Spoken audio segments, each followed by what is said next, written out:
Cool. Hi, Midlands Metalheads Radio, backstage in a porta cabin with Myke Gray and the band who've just come off stage here at Steelhouse 2018. How did it go? Well, I mean, festivals are always, you never know what's going to happen. There's always going to be some kind of issue, and we had plenty of them today. So we had sound issues, but you just got to go out and do what you can and overcome. Yeah. You know, over the years we've all done festivals, and you just got to do the best you can. When you say we, can you introduce the band? It's Adam. Yep. Adam Waddle, Matthew Blackout, hello. Phil Connellan, Wayne Banks, and myself. And yourself, yeah. Now, are you doing a lot of old Skin material? Well, the speed that this whole project has come together is, very, very fast. So initially, I made a solo album, which was all instrumental. Yeah. And then one track. One track, yeah. And then it came the idea of doing a concert. So, I didn't want to do a concert just of instrumental. So then we thought, okay, we'll play some of the older songs. And then miraculously, I got into contact with Phil, and upon hearing Phil sing one song, it was kind of like, well, why don't we do a lot more? So that's how the set has sort of come about, cherry picking songs from my back catalogue, which kind of Phil enjoys playing, which everyone enjoys playing, and works as a cohesive unit rather than, it's got to work as a unit. So we sort of chose the songs which everyone enjoys, and a natural sound comes out. And another thing, the songs kind of metamorphoses into new entities as a result of the new people playing. And it's not just Skin. I mean, you're going back to Jagged Edge. Red, White, and White.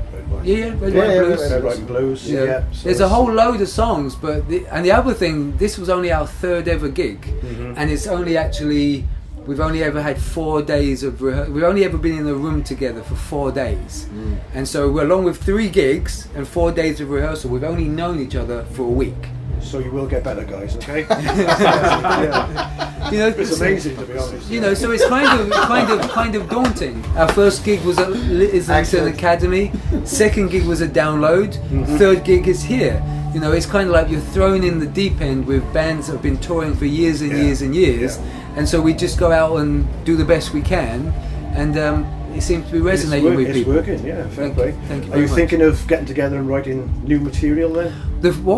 Sorry, I'm doing all the talking. It's okay. It's like, at the moment we're recording an album of all the songs that kind of we were playing now, gel together as a new unit. If that all goes well, then the dream is to make a brand new record and go out and play as a new entity. But even the songs that Mike's recording for this current album, they're not like direct copies of the original. There's all little tweaks that Mike has rearranged a few things, and obviously with the different guys' bands, there's different dynamics. So they're not just exactly the same. I mean, they all changed into different animals. I mean, Trouble has been completely ripped apart and rebuilt. With like 30 years of songwriting experience come on board, so you change things. So even though it's old songs, it feels like they're new songs. Is that due out anytime soon, would you say? Well, if we can get it finished by the end of the year, it'll be amazing.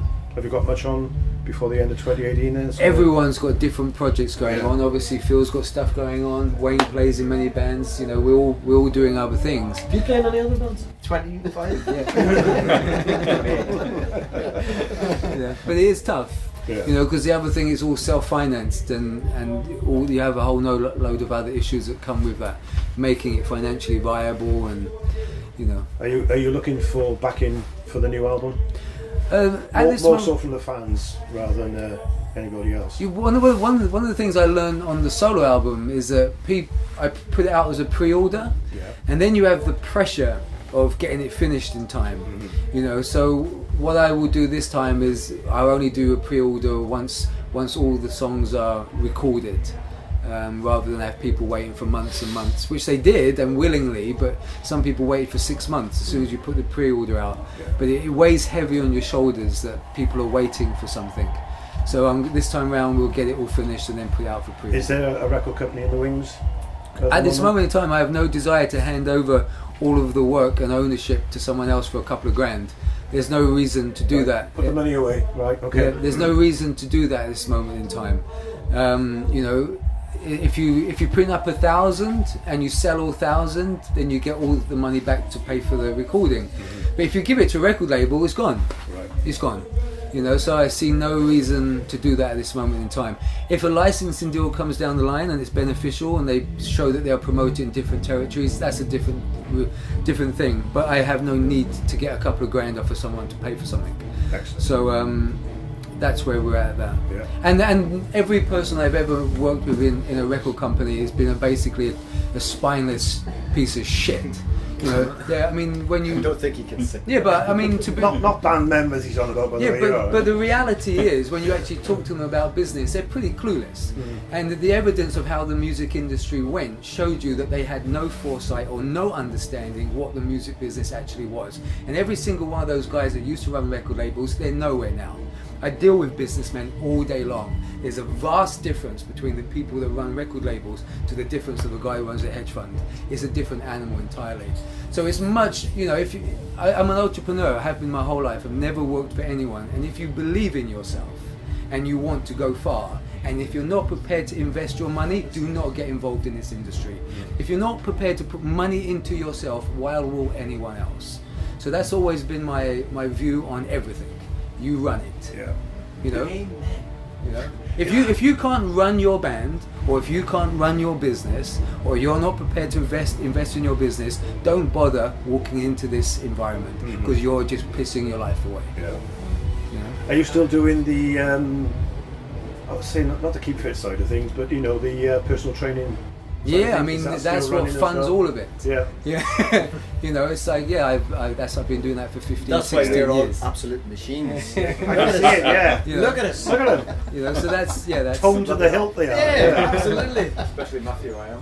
As soon as we go down the door, shut the lights are out. Oh, come on, Matthew, I am. Oh, we go. This is your nickname. Yes. Yeah. So that's that's what funds it all. So, how are you looking, guys, for the rest of 2018? You got anything lined up as regards this particular project? Well, whatever Myke wants to do, we'll make ourselves available. Yeah. It's just the way it is. Well, we record it. We are working. Yeah. We're not gigging so much. That's the difficult thing, and we only want to do things that are worthwhile doing. And obviously, to go out and play small clubs is very difficult to do these days. It's a hard game. I mean, it's been really, really lucky. The first concert we did was a headline show. Not many new bands can just go out and do a headline show. Yeah. So we managed to pull that off. Then we got asked to play Download, which obviously in itself is one of the biggest privileges and honours that you can ever have for a band, and that was our second show. Then we get to do the Steelhouse Festival, another high-profile concert. And then Ricky Warwick has asked us to support Black Star Riders, and then Hard Rock Hell have asked us to open on the Michael Schenker Day. So we have these things. Is that in November? Yeah, November 8th. Yeah. And then we're going to do another headline show at Nottingham Rock City on December 1. So it's amazing how these things have rolled together, and we feel very privileged and honoured to do them, and we'll just try and build on it from there. It's a hard business. Trying to get any form of media attention. True. If you're not buying advertising space in the magazine, they're very reluctant to give you any features. So you just keep plugging away using social media and do as much as you can yourself. But it's tough, but never one to walk away from the challenge. Well, that's the beauty these days. You're talking like 20 odd years ago. When you first started with Skin. Yeah. There wasn't half the stuff that you've got these days for both recording material and also getting your stuff out there to the fans and general public. I remember doing a photo session for Skin which cost £37,000.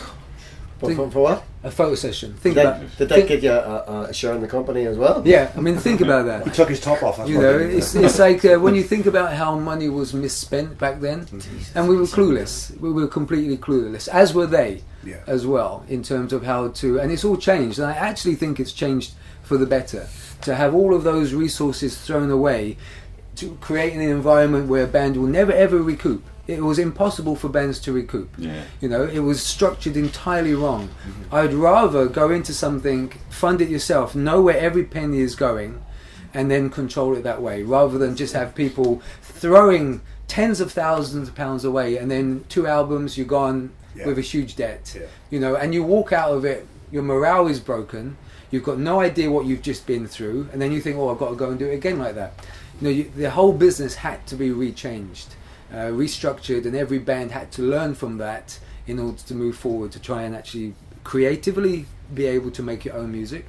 From a business point of view, own your own music and have control of your destiny. So yes, it is tough, but I'd rather have it like this than the fiasco that went on before, because we didn't make any money anyway.